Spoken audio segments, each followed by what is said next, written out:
मैंने भैया से कहा भाई थोड़ा और ऊपर पीठ पर लगा दो। तो भैया मेरी तरफ देखने लग गए, तो मैंने स्माइल दे दी। भाई मेरे इरादों को समझ गए। सीट काफी गीली होने लग गई थी। भैया अपने आप को कंट्रोल कर रहे थे। भैया काफी परेशान लग रहे थे। फिर मेरे दिमाग में एक और प्लान आया।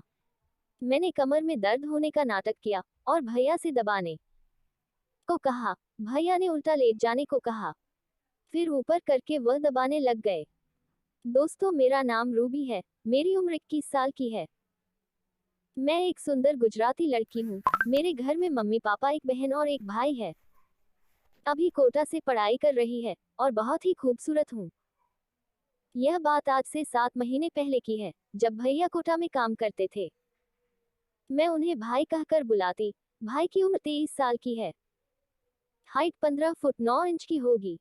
मेरी हाइट 4 फुट 9 इंच की। मैंने 12वीं का एग्जाम क्लियर कर दिया था और मुझे बीकॉम करने के लिए कोटा में एडमिशन लेना पड़ा। मेरा भाई और मैं एक साथ एक फ्लैट में रहने लग गए। मैं सुबह कॉलेज चली जाती और मेरा भाई ऑफिस में चले जाते थे। मेरे कॉलेज में एक लड़का मेरा बॉयफ्रेंड बन गया और एक दिन वह मुझको पार्टी के बहाने एक होटल में ले गया। वहां उसने विस्की में कोल्ड ड्रिंक मिलाकर पिला दी, जिससे मुझे नशा हो गया था और उसने जबरदस्ती से खेल गया और उसने मेरी वीडियो बना ली थी। कुछ दिनों बाद उसकी लेने की वजह से उसकी डेथ हो गई। उसकी डेथ होने की वजह से उससे छुटकारा मिला।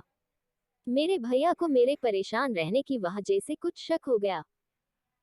उन्होंने मुझसे पूछा कि कोई प्रॉब्लम है तो बताओ मेरे से, तुम कुछ मत छुपाओ। तब भी मैंने कहा सब नॉर्मल है। कुछ दिनों तक सब नॉर्मल रहा। मैं 20 साल की एक सुंदर लड़की हूँ, तो इस आग में सब लड़कियां करती है। एक रात भैया काफी लेट हो गए, तो मुझे नींद आ रही थी, तो मैं सो गई। मैं और भैया एक ही बेड पर सोते हैं। रात को भैया खाना खा के सो गए। रात के से 11 बजे ऐसा एहसास हुआ। मैंने आंख खोल कर देखा तो भैया नींद में कुछ बड़बड़ा रहे थे। किसी लड़की का नाम ले रहे थे और सो गई। वह शायद सपने में किसी लड़की के साथ थे। मेरे अंदर जाग उठा, लेकिन भैया के साथ में नहीं कर सकती थी। अगले दिन सुबह उठकर भाई ऑफिस चले गए और मैं कॉलेज स्टोरी सुनी तो मेरा दिमाग खराब हो गया। मैं अपने भाई के बारे में सोचने लगी। रात को सोते वक्त मैंने एक दिन एक प्लान बनाया। भैया एक दिन जब शाम को जल्दी घर आए, वह कपड़े चेंज करके टीवी देखने लग गए और मुझे कहा, आशा मेरे लिए चाय बना दो, मेरे सिर में दर्द हो रहा है। मैंने चाय बना के दी और चाय में कुछ मिला दिया था और मैं उनके सामने झुककर झाड़ू लगाने लग गई। भैया को पूरी दिखने लग गई और वह देखने लग गए। मैंने पूछा भैया क्या देख रहे हो, तो उन्होंने कहा नहीं कुछ नहीं। चाय का असर भी हो रहा था। फिर मैंने कहा भैया मैं आपका सर दबा देती हूँ, तो भैया मान गए।